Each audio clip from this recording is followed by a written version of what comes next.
오른쪽 편마비 대상자의 식사를 돕는 방법에 대해서 물어보고 있습니다.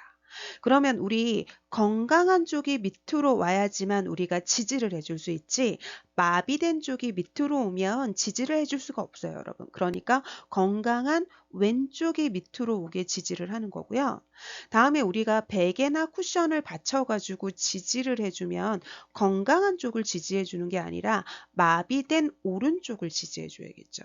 다음에 여러분, 우리가 사례가 잘 걸리는 건 훨씬 더 이 액체 형태가 사례가 훨씬 더 잘 걸리거든요.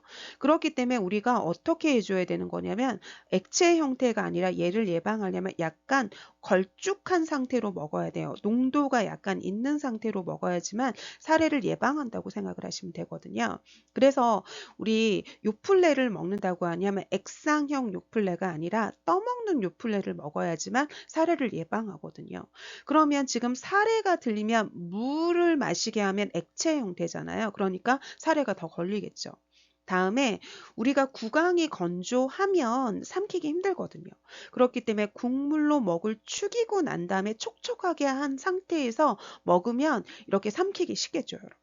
다음에 음식물 찌꺼기는 마비된 쪽에 있기 쉬우니까 이 마비된 오른쪽에 찌꺼기가 있는지 확인하면 되거든요. 그러니까 여기 답은 4번이라고 보시면 되겠습니다. 다음 우리 2번 풀어볼게요, 여러분. 연하곤란이 있는 대상자의 경관 영양을 돕는 거예요. 그럼 이렇게 영양 주머니가 있는 거죠. 그럼 여기에 지금 영양액이 있는 거예요. 그럼 이 영양액이 있을 때 얘를 이렇게 연결을 해가지고 위로 이렇게 넣어주는 거를 얘기를 하잖아요. 그럼 얘도 밥 먹는 거잖아요. 여러분, 영양액을 위까지 넣어주니까 얘도 밥 먹는 거거든요. 그렇기 때문에 얘는 앉아서 우리 밥 먹잖아요. 그러니까 침상 머리를 올려가지고 대상자를 앉혀준다. 맞고요. 다음에 이 영양액이 들어갈 때 여기 중간에 조절기가 있죠. 조절기가 이렇게 있다고 생각을 하시면 되고요. 그리고 우리 대상자 상태가 정상일 때는 보고하지 않아도 돼요. 보고하지 않아도 되거든요. 그런데 대상자 상태가 이상이면 우리가 뭘 하는 게 아니라 보고하시면 되거든요. 그래서 우리 시설장이나 간호사한테 보고하면 되거든요. 구토를 하면 정상 아니죠. 그러니까 보고하는 건데, 보고한다로 가시는 건데, 조절기를 잠가서 더 이상 들어가지 않게끔 하고 난 다음에 보고하는 거고요. 다음에 영양액은 체온보다 낮아도 안 좋고 체온보다 높아도 안 좋아요. 그렇기 때문에 체온 정도로 해서 준비하는 게 좋은 거고요. 다음에 청색증이 나타나도 이상이잖아요. 그러니까 보고하는 건데 조절기 잠그고 보고하러 가는 거고요. 다음에 주입 중에 영양액이 역류되면 이 조절기가 잠가져 있는지 풀어져 있는지부터 먼저 확인하고요. 만약에 잠가져 있다 그러면 얘를 열면 되는 거고요. 다음에 얘가 풀어져 있는데도 이게 역류한다. 그러면 얘는 잠그고 보고하러 간다고 생각하시면 되죠. 여기 답은 1번이라고 보시면 되겠습니다. 다음은 3번 볼게요, 여러분. 안약 점적할 때 코 안으로 약이 흘러 들어가는 걸 예방하는 방법에 대해서 물어보고 있어요. 그럼 이렇게 눈이 있죠, 여러분. 이렇게 눈이 있습니다. 그리고 이렇게 코가 있어요, 여러분. 그러면 우리 눈에는 보이지 않는데요, 여러분. 이렇게 연결된 게 있거든요. 그럼 이걸 갖다가 우리 비루관이라고 얘기를 해요. 비루관이라고 연결하거든요. 그래서 우리 눈에는 보이지 않는데 눈하고 코랑 연결된 비루관이 있어서, 그래서 우리가 많이 울게 되면 이 눈물이 여기까지 들어가서 이렇게 콧물이 나오는 거라고 생각하시면 되거든요. 그럼 이럴 때 우리가 안약을 넣게 되면 이 비루관을 한 30초 정도 눌러줘야지만 안약이 이 비루관으로 안 들어가거든요. 그래서 이 비루관을 한 30초 정도 지그시 눌러준다인 1번이 답이라고 생각하시면 되겠습니다. 다음은 우리 4번 풀어보도록 할게요. 4번에 보시면 많은 양약을 복용하면 삼키기 힘들잖아요. 그러니까 얘를 나눠가지고 몇 번에 걸쳐서 나누어서 복용하도록 하면 좋겠죠? 그러니까 얘는 두세 번 나누어가지고 삼키기 편하게 해주면 좋을 거예요. 그러니까 답은 2번이라고 보시면 되겠습니다. 다음은 정맥 주사를 맞고 있대요. 그러면 여기가 이렇게 정맥액이 있어요. 지금 주사액이에요. 주사액이 있고, 그 다음에 여기 보시면 이렇게 연결이 돼가지고 대상자 지금 팔에 이렇게 맞고 있다고 생각을 하시면 되고, 여기 중간에 조절기가 있다고 생각을 하시면 되죠. 그러면 주사위가 붙는 거 이상이죠. 그죠? 다음에 아프다고 하는 거 이상이죠. 그럼 우리 보고하면 되잖아요. 그런데 조절기를 잠그고 더 이상 들어가지 않게끔 하고 난 다음에 보고하는 거잖아요. 그러니까 수액 조절기를 잠그고 우리 시설장이나 간호사한테 보고한다고 생각하시면 되죠. 그러니까 답은 2번이라고 보시면 되겠습니다. 다음은 6번 풀어보도록 할게요. 대상자는 침대에 누워서 지금 화장실에 간다고 일어났더니 어지럽대요. 그럼 여러분 대상자가 이렇게 누워 있을 때는 심장에 있는 혈액이 뇌로 잘 공급이 잘 되는데요. 이 대상자가 천천히 일어나면 괜찮은데 갑자기 일어났을 때 이 심장에 있는 혈액이 뇌로 공급이 안 되기 때문에 이렇게 어지럼증 증상 나타날 수 있거든요. 그럼 이런 걸 갖다가 우리 뭐라고 하는 거냐면 체위가 바뀌어서 어지러우는 거니까 체위성 저혈압이라고 하고요. 갑자기 일어난 거잖아요. 그러니까 우리가 직립성 저혈압이라고도 하고요. 얘를 갖다가 우리 기립성 저혈압이라고도 해요. 그럼 이럴 때 갑자기 일어나서 그러면 이게 어지러우면 우리가 갑자기 넘어져서 실신할 수도 있잖아요. 그러니까 침대에 어지러움쯤이 이렇게 가라앉을 때까지 이렇게 잠시 앉아 있게 하고 좀 지켜보는 게 좋아요. 그래서 이게 어지럼증이 가라앉았다 그럼 이제 화장실 가도록 해주는 거고요. 만약에 어지럼증이 가라앉지 않았다 그럼 이상이잖아요. 그럼 보고한다로 가시면 되는 거죠. 다음에 어르신이 이렇게 걷다가 어지럽다고 한다. 그러면 이게 낙상하거나 이게 사고가 발생할 수 있기 때문에 그 자리에 이렇게 주저앉도록 해주는 것도 좋은 방법이라고 생각하시면 됩니다. 그래서 답은 5번이라고 보시면 되겠습니다. 다음은 우리 간이병기를 사용해서 침상 배설이에요. 그러면 대상자가 지금 누워 있는 상태에서 지금 변기 대주는 거잖아요. 그렇기 때문에 지금 대상자를 스스로 변기에 앉게 하는 게 아니죠, 여러분. 변기 위에 앉는 거는 우리 이 침상 배설이 아니라 간이병기가 아니라 이동 변기에 앉게 하거나 아니면 우리 화장실 변기에 앉게 하는 데는 이럴 때는 맞겠지만 지금 침상 배설을 하는 앉아는 아니죠. 다음에 이 간이 변기를 따뜻한 물로 소독할 수 있는 좋잖아요. 그러니까 열탕으로 소독할 수 있는 변기를 사용한다. 맞고요. 다음에 변기 놓을 자리에 젖은 수건을 까는 게 아니라 우리 둔부, 여기가 둔부잖아요, 여러분. 그러면 둔부 밑에 방수포 깔고요. 방수포 위에 우리 목욕수건 깔고요. 그죠? 목욕수건 깔고요. 그 다음에 그 위에 이제 변기 넣어주면 되는 거라고 생각을 하시면 되거든요. 그러니까 젖은 수건이 아니라 변기 놓을 자리에 방수포 깔고 그 위에 목욕 담요 같은 거 깔고 그 다음에 변기 넣어주면 되는 거죠. 다음에 대상자가 배에 힘을 주려면 상체를 살짝 올려줘야 되거든요. 평평하게 해주는 게 아니라. 다음에 지금 대상자를 앉히는 거는 지금 이거는 이동 변기에 앉히거나 화장실 변기에 앉히는 거니까 이건 아니고요. 그러니까 답은 2번이라고 보시면 되겠습니다. 다음 8번에 보시면 이동변기를 사용해서 배변하는 대상자로 옳은 거예요. 그럼 이동변기로 할 때 이렇게 두 가지라고 생각을 하시면 되거든요. 어르신 제가 여기 있어 드릴까요? 아니면 나가서 기다릴까요? 그럴 때 있어 주기를 원하면 있어 주면 좋지만 밖에서 나가 주기를 원하면 밖에 나가서 지금 기다려 주면서 중간중간 이렇게 물어봐 가지고 말을 건네 가지고 대상자가 괜찮은지 살펴봐야 돼요. 그런데 계속 말을 걸면 배변을 방해하는 거기 때문에 안 되는 거고요. 다음에 지금 발을 들게끔 있는 게 아니라 지금 이렇게 변기가 있으면 대상자가 이렇게 앉아 있으면 두 발이 바닥에 닿아야죠. 그죠?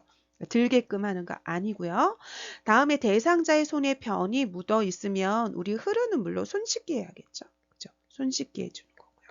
다음에 이 이동 변기의 높이랑 침대의 높이가 이렇게 같이 맞춰주는 게 좋은 거거든요. 그러니까 답은 5번이라고 보시면 되겠습니다. 다음은 9번 풀어보도록 할게요. 유치 도뇨관을 삽입하고 있는 환자의 대상자를 돕는 방법이거든요. 그럼 이렇게 방광이 있어요, 여러분. 여기가 방광이고요. 그 다음에 여기가 요도라고 생각을 하시면 돼요. 소변을 배출하는.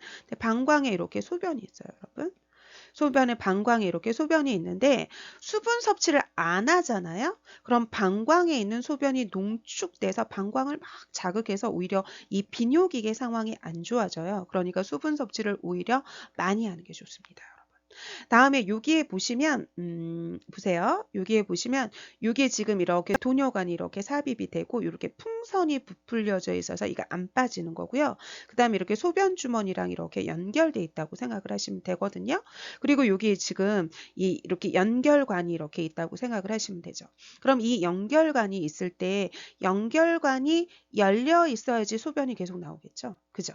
다음에 만약에 여기 이 소변 주머니를 몇 시간마다 확인을 해야 되는 거냐면 두세 시간 간격으로 가서 이 소변 주머니를 확인을 해야 되거든요. 그런데 여기 봤을 때 소변 배출이 적으면 이 연결관이 눌렸는지 꺾였는지 확인을 하는 거예요. 그래서 눌렸다면 얘가 이게 똑바로 해주면 되고 꺾였다면 똑바로 해주면 되고요. 지금 얘가 눌리지도 않고 꺾이지도 않았는데 배출이 안 된다. 그럼 보고하는 거고요. 다음에 소변량이 적어도 지금 연결관이 눌렸는지 꺾였는지 확인하는 거고요. 다음에 이 방광이 어디 있냐면 이게 배꼽이거든요, 여러분. 배꼽 위를 상복부라고 얘기를 하고요. 다음에 이 배꼽 아래를 하복부라고 얘기를 해요. 하복부라고 얘기를 하는데 이렇게 Y라인이 있어요. 이렇게 있으면 지금 Y라인하고 이 배꼽 사이에 지금 방광이 있어서 지금 하복부에 방광이 있거든요. 그럼 소변이 배출이 안 되면 이 방광에 소변이 가득 차면서 여기가 하복부가 팽만하고요. 이 팽만하니까 여기 소변이 가득 차서 아랫배가 아파요. 그러면 지금 이 아랫배가 아프다고 하면 지금 소변 배출이 안 되고 있는 거거든요. 그러니까 이 연결관이 꺾였는지 눌렸는지 먼저 확인하는 거니까 답은 5번이 맞는 답이라고 생각하시면 되겠습니다. 다음은 10번 풀어보도록 할게요, 여러분. 10번에 보시면 지금 기저귀를 교환하는 방법으로 옳은 걸 물어보고 있어요. 그러면 우리가 기저귀를 교환하는 중에는 창문을 열면 안 되고요. 기저귀를 다 교환하고 옷까지 다 입히고 난 다음에 환기를 위해서 창문을 열어야겠죠? 다음에 기저귀는 정해진 시간에 교체하면 안 돼요. 왜냐하면 기저귀를 한 2시간 간격으로 이렇게 교체한다고 생각을 해보세요. 그럼 오후 2시에 내가 기저귀를 교체해 줬어요. 그럼 이제 2시간 간격이면 4시에 교체를 해주는 거잖아요. 그러면 2시에 기저귀를 교체하고 이 대상자가 2시 10분에 배변을 봤어요. 여러분. 배변을 했어요.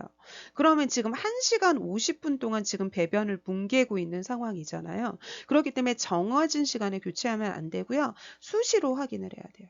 수시로 확인을 해줘야 되는 거고요. 다음에 기저귀를 교환할 때마다 보고를 하는 게 아니라 이상 상태일 때 보고하는 거고요. 다음에 기저귀가 이렇게 있으면 여기가 기저귀 안이에요, 여러분. 그럼 이 기저귀 안에 지금 오염 물질인 지금 배변이나 소변이 있겠죠. 그러니까 이거는 기저귀를 말 때는 이 오염 물질이 있는 기저귀 안이 아니라 깨끗한 면이 기저귀 바깥면이 보이도록 마는 거니까 답은 4번이고요. 다음에 기저귀를 교환할 때 대상자가 협조할 수 있다. 그러면 대상자가 이렇게 두 다리를 세우고 지금 두 다리를 세우고 이 다리에 힘을 주게 하고 엉덩이를 들게 해서 기저귀를 교체하면 되는 거고요. 만약에 대상자가 지금 협조할 수 없다. 그럼 이 대상자를 측위로, 옆으로 그래서 이렇게 대상자가 허리를 들 수 없으면 옆으로 돌려 눕히고 상태에서 지금 기저귀를 교환한다고 생각하시면 되는 거죠. 그러니까 10번의 답은 4번이라고 보시면 되겠습니다. 다음은 11번에 보시면 의치를 관리하는 방법으로 옳은 걸 물어보고 있어요. 여러분 잠자기 전에는 의치를 제거하고 자야 되죠. 왜냐하면 의치를 끼고 자면 잇몸을 압박하게 되잖아요.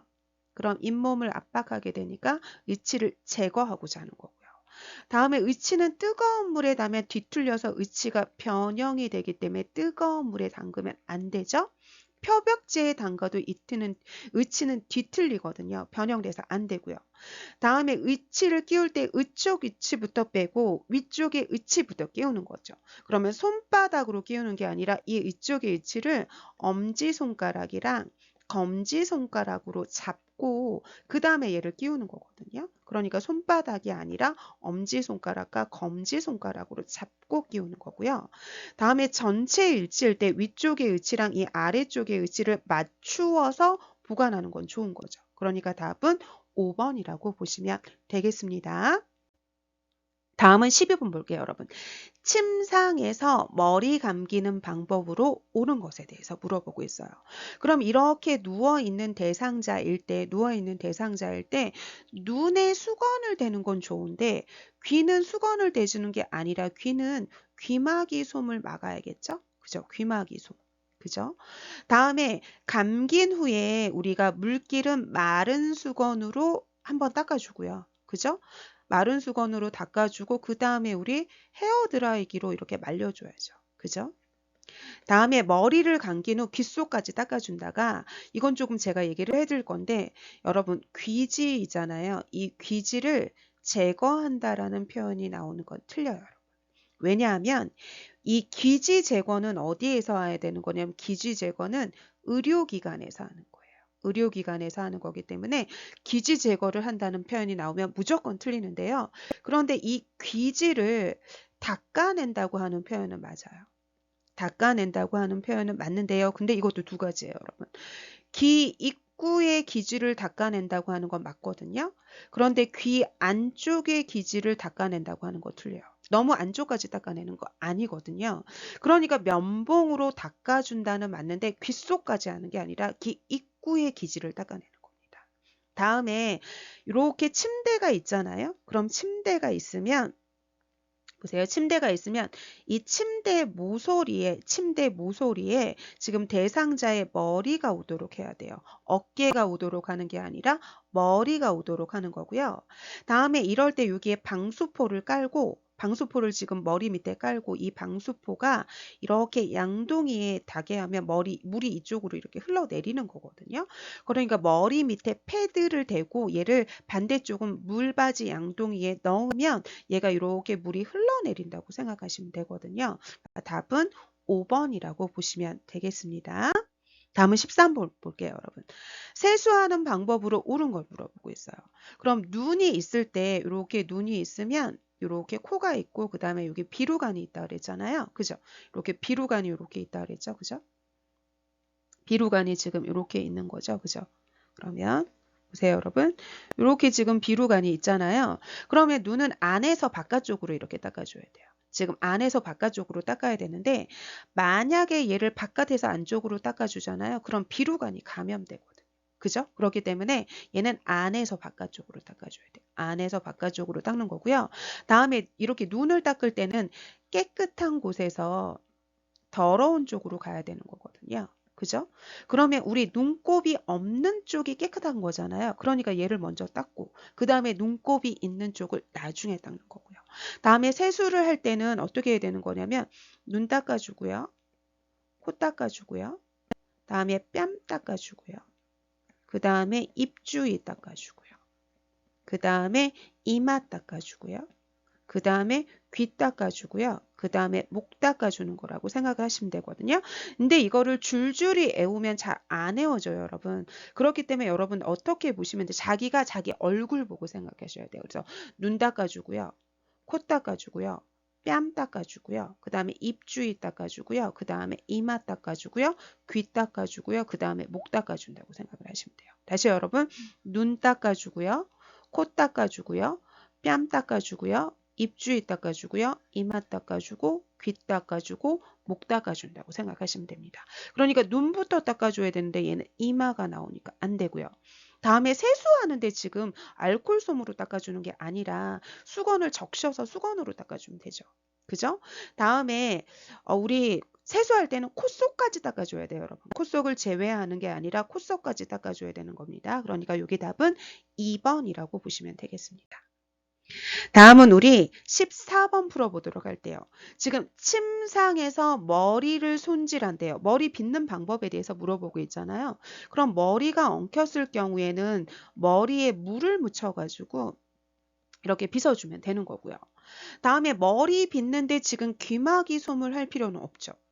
다음에 이틀에 한 번씩 빗질하는 게 아니라 빗질은 매일 하는 거죠. 여러분 매일 해주는 거고요. 다음에 우리가 머리 빗질할 때 거울을 제공해서 지금 머리 모양을 확인하게 하는 건 좋겠죠. 다음에 지금 머리카락을 잡아당기면 안 되죠, 여러분. 그러니까 답은 4번이라고 보시면 되겠습니다. 다음은 10번 볼게요, 여러분. 지금 목욕시키는 방법에 대해서 물어보고 있거든요. 그럼 여러분 우리 어떻게 생각하시면 되냐면 사람이 이렇게 있잖아요. 이렇게 있어요, 여러분. 요렇게 있죠. 그러면 보세요. 요럴 때 우리가 여기 있는 손끝 있잖아요. 손끝하고 발끝. 여기를 갖다가 우리 말초라고 해요. 말초. 손끝하고 발끝을 말초라고 얘기를 하고요. 여기 있는 부분이죠. 여기를 몸통이라고 하고요. 이 몸통을 우리가 뭐라고 하는 거냐면 중심이라고 생각하시면 되거든요. 그래서 우리 목욕할 때는 어떻게 하는 거냐면 이 말초에서 중심 방향.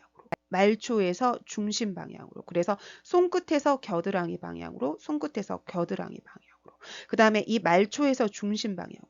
이 말초에서 중심 방향으로. 그래서 발끝에서 허벅지 방향, 발끝에서 허벅지 방향으로 닦는다고 생각하시면 되거든요. 그렇기 때문에 이 손목에서 어깨 쪽으로 닦아야 되고요. 다음에 여기 보시면 발끝에서 허벅지 방향으로 닦는 거 맞습니다, 여러분. 다음에 우리가 목욕을 할 때 순서 어떻게 하는 거냐면 얼굴을 먼저 닦아주고요. 그 다음에 양팔을 닦아주고요. 그 다음에 가슴 닦아주고요. 그 다음에 복부 닦아주고요. 그 다음에 다리 닦아주는 거고요. 그 다음에 등하고 둔부 닦아주는 거예요. 그 다음에 마지막으로 회음부 닦아주는 거거든요. 그래서 다시 한번 해보겠습니다, 여러분. 얼굴 닦아주고, 양팔 닦아주고, 가슴 닦아주고, 복부 닦아주고, 다리 닦아주고, 등하고 둔부 닦아주고, 회음부 닦아주는데 얼굴은 아까 세수하는 순서랑 똑같고요. 양팔은 이 말초에서 중심 방향으로 간다고 생각하시면 되고요. 다음에 가슴은 유방이 있잖아요, 여러분. 가슴은 유방이 있죠? 그럼 유방을 할 때 이렇게 유방이 이렇게 있다고 생각을 해보세요. 유방. 유두가 여기 있고요. 그럼 이 유방이 있을 때 어떻게 닦아주는 거냐면 원을 그리듯이 닦아주는 거예요. 원을 그리듯이 닦아주는 겁니다. 그래서 유방은 쇄골에서 명치로 닦는 게 아니라 원을 그리듯이 닦아주는 거고요. 다음에 배꼽은 이게 복부 있잖아요. 복부는 배꼽을 중심으로 시계 방향으로 닦아줘야지만 장의 움직임이 촉진돼서 이게 시계 방향으로 닦아줘야 되지만 장의 운동이 촉진돼서 변이가 자극이 되는 거고요. 다음에 우리가 보시면 이렇게 있을 때 여기가 요도고 지리고 항문이거든요. 그러면 보시면 얘가 요도고요. 다음에 얘가 지리고요. 다음에 얘가 지금 지리고 얘가 항문이에요. 그럼 이 항문에는 대장균이 있잖아요. 그죠? 대장균이 있기 때문에 그래서 요 방향으로 닦는 거거든요. 요도에서 질에서 항문 방향으로 닦는 거죠. 요도에서 질에서 항문 방향으로 닦으니까 여기 답은 3번이라고 보시면 되겠습니다. 다음에 이제 16번 볼게요, 여러분. 지금 휠체어 사용할 때 다리의 길이를 맞춰서 조절해야 될 걸 물어보고 있거든요. 그럼 여러분 대상자가 지금 여기 앉아 있어요. 앉아 있을 때 이 다리가 지금 이 발판 위에 놓여야 되잖아요. 그럼 대상자 다리 길이에 따라서 이 발판의 이 여기를 높여주기도 하고 이렇게 내려주기도 해야 되거든요. 그러면 여기 지금 있는 등받이 뒤에 보면 여기 주머니가 있어요. 뒤에. 그럼 이 주머니에 뭐가 들어있냐면 스패너라고 하는 게 들어있어요. 스패너라고 하는 게 들어있거든요. 그럼 이 스패너로 여기 있는 부위를 오른쪽으로 돌리고 왼쪽으로 돌리고 하면 얘가 올라갔다 내려갔다 조절이 가능해서 대상자의 다리 길이에 맞춰서 이 발판의 높낮이를 조절해 준다고 생각을 하시면 됩니다, 여러분. 답은 4번입니다. 다음에 17번에 보시면 지금 휠체어에 있는 대상자를 지금 여기 침대로 옮기는데 중요한 건 2명의 요양보호사예요, 여러분. 그럼 이 2명의 요양보호사가 힘이 센 사람은 대상자 등 뒤에 서는 거고요. 힘이 약한 대상자는 대상자의 다리 바깥쪽에 지금 선다고 생각을 하시면 되거든요. 그럼 이럴 때 이 힘이 센 대상자는 대상자 등 뒤에 서서 여기 지금 겨드랑이 쪽으로 지금 손을 집어넣어요. 그리고 이 대상자는 지금 팔을 깍지를 끼게 하고 난 다음에 여기에다가 지금 손을 집어넣어서 이 팔을 잡아주는 거예요. 그래서 겨드랑이에 팔을 껴서 팔을 잡아주는 거고요. 힘이 약한 대상자는 지금 다리 바깥쪽에 서가지고 다리가 지금 펴져 있는 상황이라고 지금 생각을 하시면 됩니다. 그럼 여기 넓적 다리에 손 집어넣고 다리 밑에 손 집어넣고 이 종아리 부분에 손 집어넣고 하나 둘 셋 해서 지금 침대로 이렇게 올리면 된다고 생각하시면 됩니다. 자, 답은 3번이라고 보시면 되겠습니다. 그리고 여기서 이것도 아셔야 돼요, 여러분. 힘센 대상자는 대상자 등 뒤. 다음에 힘이 약한 대상자는 대상자 다리 쪽에 선다고 생각하시면 되겠습니다. 다음에 이제 18번 풀어보도록 할게요. 그러면 지팡이의 지금 길이를 결정하는 거거든요. 그럼 지팡이의 길이는 이 지금 뭐가 좋으냐면 이 엉덩이의 높이인 둔부 높이가 가장 좋아요. 둔부 높이가 가장 좋은 거고요. 그럼 이럴 때 팔꿈치는 이렇게 한 30도 정도 이렇게 굽힌 자세가 좋은 거고요. 그런데 지팡이를 하는데 만약에 신발을 신었다는 표현이 있잖아요. 그러면 이게 발이 살짝 올라가잖아요. 그러니까 둔부 높이가 아니라 그럴 때는 손목 높이가 좋다고 생각을 하시면 됩니다. 그런데 여기는 신발을 신었다는 표현이 없으니까 엉덩이 높이인 둔부 높이라서 답은 1번이라고 보시면 되겠습니다. 다음에 지금 휠체어에 있는 대상자를 방바닥으로 내려앉게 한대요. 그럼 여러분 이런 순서 시험 문제가 나오잖아요. 그러면 대부분은 첫 번째를 찾는 거예요. 그럼 우리 항상 대상자한테 요양보호를 제공할 때는 설명부터 하는 거잖아요. 그럼 가가 가장 먼저죠. 봤더니 가가 지금 5개나 되네요, 여러분. 대부분은 이런 순서 시험 문제가 나왔을 때 첫 번째를 찾으면 이렇게 1번, 2번, 1번, 2번, 3번, 4번, 5번이 있잖아요. 그럼 가가 먼저 나오는 거는 이 2개 정도밖에 없어요. 그럼 이 둘 중에 고르면서 이 두 번째 거를 고르면 답이 나오거든요. 그럼 나머지를 안 봐도 되는데 이렇게 첫 번째가 다잖아요. 그럼 이렇게 첫 번째를 고르는 게 아니라 맨 마지막을 고르시면 돼요.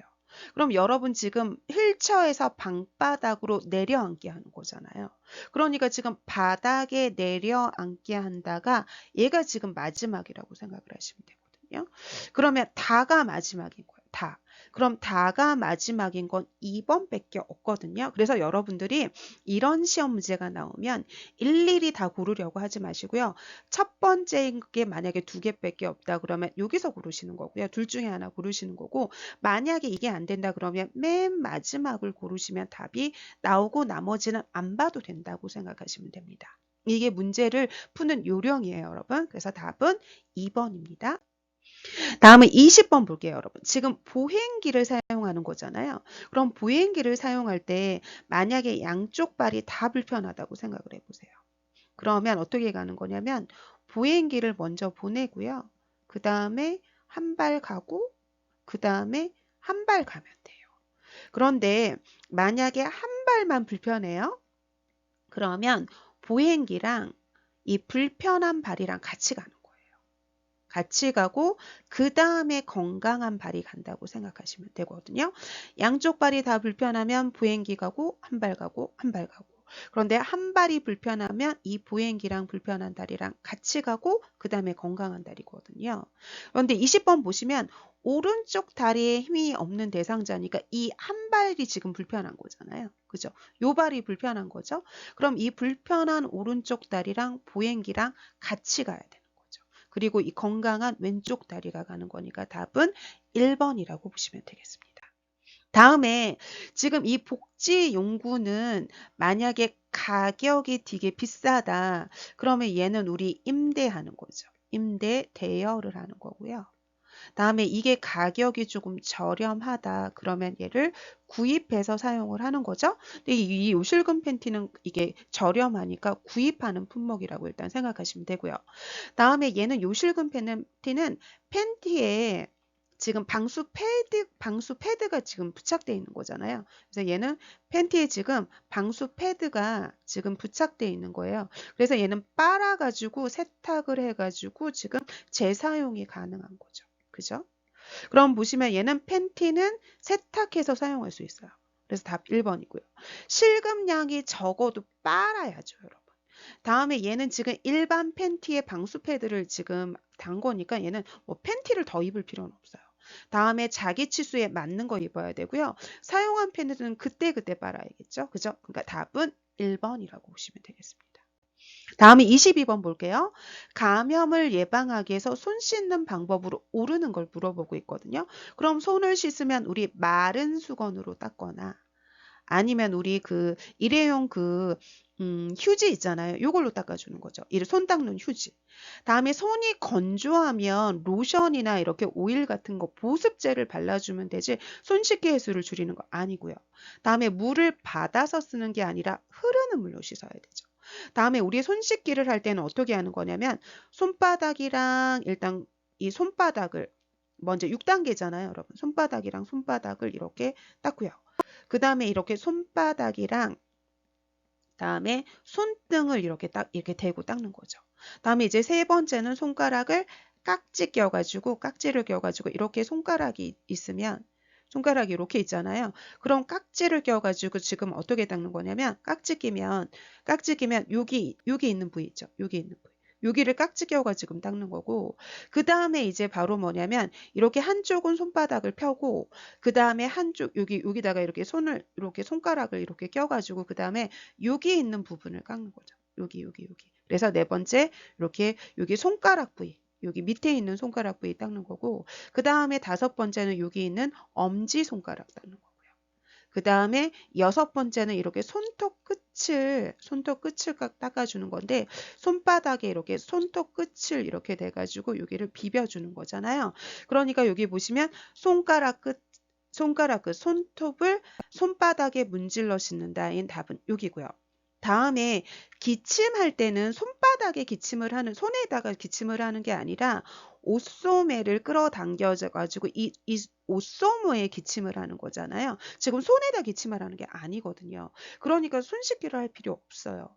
만약에 손에 묻었다고 하면 손 씻기를 하지만 지금 옷소매에 기침을 한다고 생각을 하시면 되거든요. 답은 4번이라고 보시면 되겠습니다. 다음은 23번 볼게요. 낙상을 예방하는 방법이에요. 그럼 헐렁하고 긴 걸 입으면 지금 이게 발에 밟혀요. 그러면 이게 발에 밟혀서 넘어지기 딱 좋거든요. 다음에 지금 하지에 힘을 기르는 운동을 하면 아무래도 이 발에 힘이 들어갈 수 있기 때문에 낙상을 예방할 수 있을 거예요. 다음에 야간에 화장실 표시등을 켜야지만 낙상을 예방할 수 있겠죠? 다음에 침대 난간은 항상 올려줘야 되죠. 그죠? 올려야지만 낙상을 예방하는 거고 그 다음에 침대의 높이를 낮춰줘야지만 혹시 낙상한다 하더라도 지금 조금 다치는 걸 예방해 줄 수 있거든요. 그러니까 침대의 높이를 낮춰주는 거지 허리 높이로 맞추는 게 아니죠. 그러니까 답은 2번이고요. 다음에 24번에 가정에서 지진이 발생했대요. 그럼 우리 운동장이나 넓은 공터로 대피하는 거 좋은 거고요. 흔들리는 동안 탁자 밑에서 지금 탁자를 잡고 지금 있는 거지 위에 있는 거 아니고요. 다음에 출입문을 잠그면 안 돼요, 여러분. 왜냐하면 지금 이 문이 지진하는 동안 잠가놓으면 문이 뒤틀려가지고 문이 안 열릴 수 있어요. 그러니까 문을 열어놔야 되는 거고요. 다음에 전기가 나갈 수 있거든요. 그러니까 승강기 엘리베이터 타면 안 되고요. 깨지기 쉬운 물건은 우리가 잠금 장치가 있는 곳에 지금 보관해 둬야 된다고 생각을 하시면 되죠. 그래서 답은 1번입니다. 다음에 이제 25번에 보시면 이렇게 해 모양이 있잖아요. 그럼 이게 어디서 하는 거냐면 햇빛에서 말리라는 거고요. 그죠? 다음에 여기 지금 사선이 쳐 있는 게 이게 지금 그늘에서 말리는 건데 옷걸이에 걸어서 그늘에서 말리라는 거죠. 그래서 옷걸이에 걸어서 그늘에 건조함하는 4번이 답이라고 생각하시면 되죠. 다음은 26번 볼게요. 주거 환경을 안전하게 관리하는 방법으로 옳은 걸 물어보고 있거든요. 그럼 우리 집의 모든 문턱은 없애거나 경사로를 설치하는 게 좋겠죠. 다음에 우리 휠체어가 식탁 사이로 들어가려면 간격이 이렇게 좁은 게 아니라 이 휠체어가 식탁 사이로 들어가려면 다리 사이의 간격이 넓어야겠죠. 다음에 지금 깊은 욕조면 편마비 대상자가 들어가거나 나가기 힘들어요. 그러니까 이 욕조가 이렇게 높이가 낮은 걸 선택해야지만 이 들어가기도 편하고 나가기도 편하거든요. 그러니까 깊은 욕조가 아니라 욕조가 낮은 거라는 거고요. 다음에 문고리는 이렇게 둥근 형태가 아니라 막대 형태를 선택을 하는 거고요. 다음에 조명은 발밑을 비춰야지만 그림자가 안 지거든요. 그러니까 지금 발밑을 비추게 한다가 맞습니다. 그래서 여기 답은 5번이라고 보시면 되겠습니다. 다음은 이제 27번 풀어보도록 하겠습니다, 여러분. 그러면 여기서는 일상 업무를 대행하는 방법으로 옳은 거를 물어보고 있죠. 그럼 여기서 여러분 우리가 대상자의 개인 활동을 지원해 주는 게 있잖아요. 그죠? 개인 활동을 지원해 주죠. 그러면 이게 뭐 은행을 간다던가 아니면 우리 동사무소를 간다던가 뭐 이런 거잖아요. 그죠? 그럼 이럴 때 어르신 대상자의 상태가 괜찮으면 같이 가는 동행을 하는 거고요. 어르신 몸 상태가 안 좋으면 요양보호사 혼자 가는 대행을 한다고 생각을 하시면 되죠. 그럼 이럴 때 보호자에게 필요한 서비스가 아니라 대상자에게 필요한 서비스가 있는지 확인하는 거고요. 다음에 동일한 업무를 재요청할 때 할 수 있는 업무면 하게 하는 거고요. 다음에 우리가 동행하기 전에도 대행하기 전에도 계획을 세우는 거거든요. 그래서 이렇게 이게 어떤 업무인지 이게 어떤 서류 같은 거 우리 신분증 같은 게 필요한지 아니면 우리 경비가 어느 정도 되는지 미리 계획부터 세워야 되거든요. 그러니까 전에 지금 자료나 경비를 점검해서 계획 세우는 거 맞습니다, 여러분. 다음에 업무에 대해서 불만족하면 어떤 게 불만족한지 알아보고 만약 다음에 이렇게 다음 업무를 할 때 조금 이걸 갖다가 불만족한 상황을 조금 시정을 해가지고 이렇게 대행을 해주면 좋겠죠? 만약에 근데 불만족한 상황이 내가 해줄 수 없는 상황이다 그러면 시설에 보고 우리 기관에 보고를 해가지고 지금 기관하고 조정을 하도록 해주는 게 좋습니다. 다음에 지금 어르신의 업무를 보는 거지 요양보호사의 업무를 보는 게 아니기 때문에 요양보호사의 인감증명서를 발급할 필요는 없습니다, 여러분. 그러니까 답은 3번이라고 보시면 됩니다. 다음에 28번에 보시면 치매 대상자가 계속 밥을 달라고 할 때는 세 가지라고 생각을 하시면 돼요. 첫 번째는 바로 뭐냐면 치매 대상자는 지금 인지 기능이 떨어졌거든요. 지금 인지 기능이 떨어져가지고 지금 최근 기억을 못하는 거예요. 지금 방금 전에 기억을 못하는 거거든요. 왜냐하면 어르신이 내가 손상되기 전에 예전 기억은 잘 하시는데 내가 손상된 이후의 기억은 못하니까 지금 최근 기억을 못하시는 거예요. 그렇기 때문에 어르신한테 어르신 지금 준비하고 있어요 하면 이게 준비하고 있구나. 그러면서 이게 까먹거든요. 그래서 이렇게 준비하고 있어요 하고 얘기하면 되고요. 두 번째는 이 먹은 그릇 있잖아요. 이걸 그대로 둬요. 그대로 두고 어르신 지금 드셨네요 하고 얘기하면 되고요. 다음에 세 번째는 어르신 스스로 이렇게 본인이 이렇게 달력에 아침 먹었다, 점심 먹었다 이렇게 체크하게 하는 게 더 좋아요. 그래서 지금 준비하고 있어요 얘기하거나 그릇을 그대로 두고 그릇을 지금 보여주거나 아니면 본인이 스스로 지금 먹은 걸 체크하게 하는 게 좋거든요. 그러니까 지금 식사를 준비하고 있으니 조금 기다리세요 하는 게 이게 지금 답이라고 생각하시면 되겠습니다. 다음에 29번에 치매 대상자가 자신이 즐겨 입는 이 꽃무늬 스웨터를 접었다 폈다 하느라고 잠을 못 잔대요. 그럼 지금 이 즐겨 입는 꽃무늬 스웨터 때문에 그러는 거잖아요. 그러니까 얘를 입고 자게 하면 되는 거죠, 여러분. 그러니까 답은 1번이라고 생각하시면 되고요. 다음에 답은 1번입니다. 다음 이제 30번 풀어볼게요, 여러분. 지금 치매 대상자가 밤낮이 바뀌어서 점심 먹고 지금 졸고 있대요. 그러면 지금 여러분 낮잠을 자게 하면 안 되거든요, 여러분. 그럼 낮잠을 자게 하면 저녁에 또 못 자요. 그러니까 눕게 하면 자게 하니까 안 되고요. 따뜻한 우유를 제공해도 낮잠을 자게 하는 거 아니고요. 다음에 조용한 음악 틀면 잠이 오거든요. 다음에 어둡게 해도 이렇게 졸리기 때문에 안 돼요. 그런데 밤 동안에 지금 수면 상태를 파악하는 건 좋은 거죠. 그래서 밤에 어떤 문제 때문에 지금 잠을 못 자는지를 확인을 해서 그거를 조금 시정해 주면 좋을 거 아니에요. 그러니까 밤 동안에 수면 상태를 파악한다는 좋은 답입니다. 다음 이제 31번 볼게요. 지금 목적 없이 이곳저곳을 왔다 갔다 하는 걸 배회라고 하잖아요. 그럼 이 배회할 때는 실내에도 배회 코스를 이렇게 만들어 주는 게 좋은 거고요. 다음에 코스를 만들어 주는 게 좋은 거고 그 다음에 실외에도 배회 코스를 만들어 주면 좋거든요. 그러니까 지금 실외에 배회 코스를 만들어 주는 게 좋습니다, 여러분. 그러니까 답은 5번이라고 보시면 되겠습니다. 다음에 32번 볼게요. 지금 다음과 같은 상황에서 요양보호사의 적절한 반응이거든요. 그럼 치매 대상자가 누가 내 거 훔쳐갔어? 막 이러고 있어요. 그럼 이럴 때는 대상자가 지금 망상을 보이고 있는 거거든요. 지금 누가 훔쳐갔다고 하는 부적절한 생각인 망상을 보이고 있어요. 그럼 이럴 때는 훔쳐갔다고 할 때는 어떻게 하는 거냐면 어르신 같이 찾아볼까요? 같이 찾아볼까요? 하고 얘기를 하고 어르신 스스로 이렇게 찾도록 하는 게 좋아요. 왜냐하면 어르신을 잘 살펴보면 잘 숨기는 장소가 있거든요. 그래서 같이 찾아볼까요? 하고 어르신 스스로 찾아보도록 하는 게 좋거든요. 그래서 지금 보시면 함께 찾아봐요가 이게 답이라고 생각하시면 됩니다, 여러분. 다음은 이제 33번 풀어보도록 할게요. 그럼 다음과 같은 상황에서 요양보호사의 적절한 반응을 물어보고 있어요. 그럼 여기도 치매네요, 여러분. 그러면 지금 발로 차면서 왜 나를 무시해 하면서 이렇게 화내고 있어요. 그럼 여러분 치매 대상자가 어떤 문제 행동을 보일 때 공통으로 들어가는 답이 있거든요. 공통 답이 있는데 제가 아까 치매 대상자는 인지 기능이 지금 떨어져 가지고 방금 전의 상황인 지금 최근 기억을 못하는 거거든요. 그러니까 내가 손상되기 전에 있는 기억은 잘하는데 지금 방금 전에 있는 최근 기억을 못하는 거예요.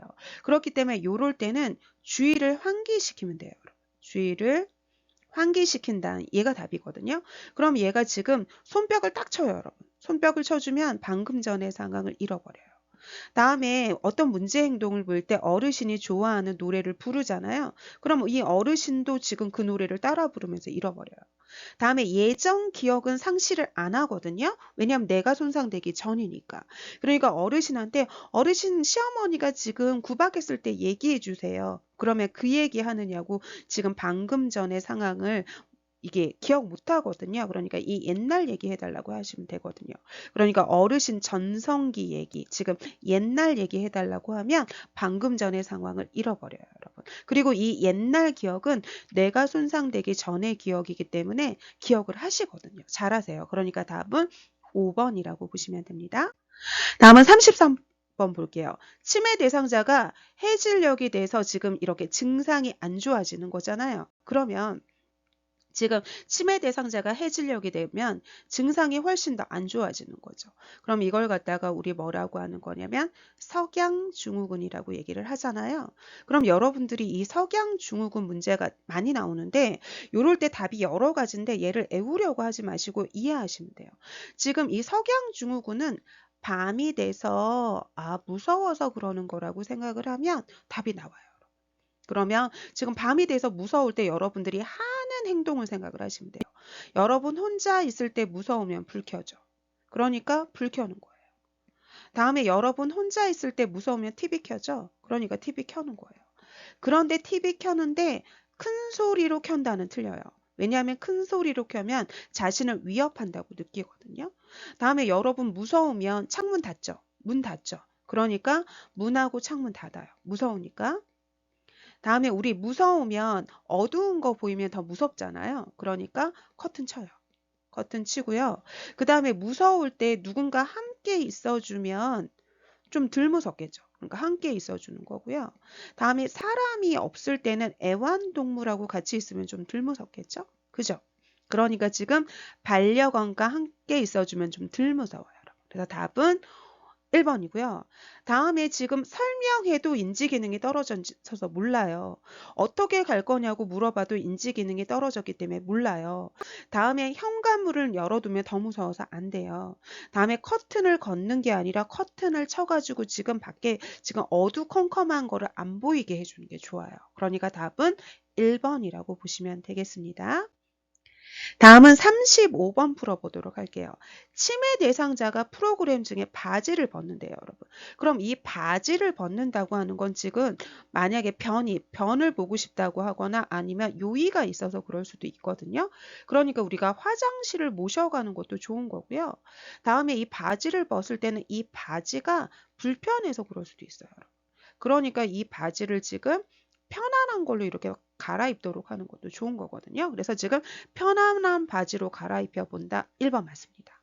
다음에 큰 소리로 말하는 거 아니고요. 다음에 기다리는 게 아니라 바지를 벗는 행동을 하면 지금 요런 거를 해준다고 생각하시면 되고요. 다음에 퇴소 권하는 거 아니죠. 지금 치매 대상자의 증상이고요. 다음에 지금 손을 잡아서 제지하는 게 아니라 지금 요런 거를 조금 살펴본다고 생각하시면 됩니다. 답은 1번입니다. 다음에 36번에 보시면 지금 경증의 치매 대상자가 이런 활동에 참여를 할 때 향상될 수 있는 인지 기능에 대해서 물어보고 있거든요.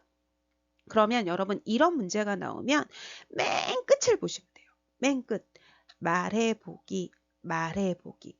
맨 끝에 포인트가 있어요. 그럼 말하는 거니까 언어 능력을 향상시킨다고 생각하시면 됩니다. 맨 끝을 보세요, 여러분. 그래서 답은 5번입니다.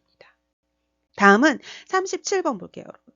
지금 대화를 하는데 딴청을 부리는 동료 요양보호사한테 나 전달법으로 얘기하는 걸 물어보고 있죠. 여러분, 나 전달법은 일단 나는으로 시작을 하시는 거죠. 너는이 아니라. 다음에 상대방의 행동을 있는 그대로 얘기하는 거예요. 비난 없이. 비난 없이 있는 그대로. 그대로 얘기를 하시는 거고요. 그 다음에 이 행동이 나에게 미치는 영향을 얘기하셔야 돼요. 답답해요, 불편해요, 뭐 이런 식으로 속상해요. 다음에 이제 미치는 영향에 대해서 얘기를 하고, 그 다음에 이제 이때 내가 어떻게 해줬으면 좋겠어요. 이 바램을 얘기한다고 생각하시면 되거든요. 그러면 이런 거예요, 여러분. 저는 제가 얘기할 때 저한테 집중하지 않고 지금 집중을 하지 않으니까 그대로 얘기를 하면 되거든요. 제 얘기에 집중하지 않는 것 같아서 속상해요. 답답해요. 뭐 이런 식으로 제 얘기에 집중해 줬으면 좋겠어요. 그 바람을 얘기하는 거거든요. 그래서 뭐 이야기해 보겠어요가 아니라 다음에 저랑 얘기하고 싶지 아니고요. 다음에 뭐 이렇게 비난하면 안 돼요. 다음에 보시면 지금 많이 바쁘신가요가 아니라 그대로 얘기하시는 거군요. 그러니까 다른 곳을 보고 있으니까 제가 지금 어디까지 들을 수 있는지 지금 답답하네요. 상대방의 행동을 있는 그대로 얘기해주고 그때 나한테 미치는 감정, 나의 지금 이게 미치는 영향, 감정에 대해서 얘기하시면 되거든요. 답은 5번이라고 보시면 되겠습니다. 다음은 38번 풀어보도록 할게요. 치매 대상자가 병원 방문을 할 때 지금 도와주는 방법이거든요. 그럼 치매 대상자가 병원 방문을 할 때는 굉장히 낯선 곳이기 때문에 굉장히 불안도가 증가를 하거든요.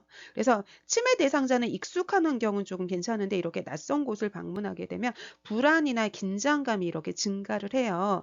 그렇기 때문에 제가 항상 옆에 있을 테니까 걱정하지 마세요 하고 대상자를 안심시키는 게 좋은 거거든요. 다음에 어르신은 치매 대상자요, 치매 대상자요 이럴 필요는 없고요. 다음에 이유를 물어봤자 몰라요. 인지기능이 떨어졌기 때문에. 다음에 검사 후 진료받고 약 탈 거라고 이런 거 얘기해도 잃어버리세요. 다음에 지금 치매 이 증상이 심해졌을 거라고 이렇게 말해도 대상자가 잘 모릅니다. 여러분 인지 기능이 지금 떨어졌다고 생각하시면 되거든요. 그러니까 답은 2번이라고 보시면 되겠습니다. 다음은 39번에 보시면 시각장애 대상자랑 의사소통하는 방법에 대해서 물어보고 있거든요. 여러분 시각 대상자는 못 보잖아요. 그러니까 못 보고 있는데 나를 갑자기 만지면 너무 놀래요. 그러니까 신체 접촉하기 전에 어르신 제가 지금 손을 만질 거예요 하고 이렇게 말로 먼저 얘기해 줘야 돼요. 여러분. 다음에 요양보호사를 중심으로 아니라 대상자를 중심으로 오른쪽 왼쪽 대상자를 중심으로 시계 방향으로 설명하는 거고요. 다음에 우리가 말로 설명하기 어려운 거는 이렇게 사물을 직접 만져보도록 해가지고 촉감으로 이렇게 느껴보도록 하는 거 좋은 거예요. 다음에 여기저기라는 지시대명사 사용하면 안 되고요. 다음에 요양보호사가 반보 앞에서 걸으면서 이 대상자를 이끌어가는 게 좋은 거거든요. 그러니까 답은 3번이라고 보시면 되겠습니다. 다음 이제 40번 풀어보도록 할게요. 언어장애 대상자랑 의사소통하는 방법이거든요. 그러면 소음이 있는 환경에서 지금 얘기하면 안 좋잖아요. 그러니까 음악을 틀어놓는 건 지금 소음이 될 수도 있는 거거든요. 그러니까 안 좋고요. 다음에 한 번에 한 가지씩 얘기하는 게 좋은 거고요. 다음에 지금 언어장애는 이 말하기에 문제가 있어요, 여러분. 그런데 이 말하기에 문제가 있는 사람을 이 요약해서 얘기해 보도록 하는 건 좋은 게 아니에요, 여러분. 왜냐하면 네, 아니요로 짧게 대답하게 하는 게 더 좋아요. 말하는 데 문제가 있으니까. 다음에 질문하기에 대한 답변이 끝나기도 전에 질문을 하는 게 아니라 답변이 다 끝나고 난 다음에 다음 질문을 하는 게 좋은 거고요. 여러분, 의사소통이라고 하는 건 언어적인 의사소통이 있고요. 다음에 비언어적인 의사소통이 있거든요. 그러면 이 언어적인 의사소통보다 이 비언어적인 의사소통이 훨씬 더 효과적이에요. 그렇기 때문에 이 언어적인 의사소통은 말과 글이잖아요. 그죠? 그래서 말하기, 듣기, 뭐 글이거든요. 그럼 이 비언어적인 의사소통이 훨씬 더 효과적이기 때문에 어떤 유형의 의사소통 장애자든지 이 비언어적인 의사소통을 활용하는 건 굉장히 효과적인 거거든요. 그렇기 때문에 눈을 깜빡이거나 손짓 같은 이런 비언어적인 의사소통을 활용하는 건 좋은 겁니다, 여러분. 그러니까 답은 4번이라고 보시면 되겠습니다. 다음에 41번 볼게요. 다음과 같은 방법으로 지금 의사소통해야 되는 대상자를 물어보고 있어요. 그럼 여기 보시면 날짜, 시간이 시간이죠. 다음에 여기 사람이잖아요. 그죠? 사람이죠. 그러면 날짜, 시간, 사람, 우리 장소를 뭐라고 하는 거냐면 이걸 갖다가 우리 진압력이라고 얘기를 하잖아요. 그죠? 이게 시간, 장소, 사람을 진압력이라고 하잖아요. 그러니까 얘는 진압력 장애 대상자라고 생각하시면 되죠. 답은 4번입니다. 다음에 42번에 보시면 지금 떡을 먹다가 걸려가지고 지금 질식 상황이라고 생각을 하시면 되죠. 그럼 이 질식 상황은 두 가지예요, 여러분. 만약에 대상자가 스스로 할 수 있다. 지금 스스로 뭔가를 할 수 있다고 하면 대상자 스스로 이게 강한 기침을 반복을 해가지고 이게 막혀 있는 거를 지금 내뱉게 하는 게 좋아요. 내뱉게 하는 게 좋은 거고요. 그런데 이 대상자가 스스로 할 수 없는 상황이다. 그럼 우리가 이렇게 여기다가 지금 등 뒤에 서가지고 지금 주먹을 쥐고 한 손은 주먹을 쥐고 한 손은 주먹 쥔 손을 잡고 이렇게 이게 후상방으로 이렇게 이렇게 후상방으로 이렇게 밀어 올리는 하임리법을 해주는 거죠. 하임리힙법을 해준다고 생각을 하시면 되거든요. 심폐소생술 하는 거 아니고 물 마시게 하는 거 아니고 손가락 집어넣는 거 아니고요.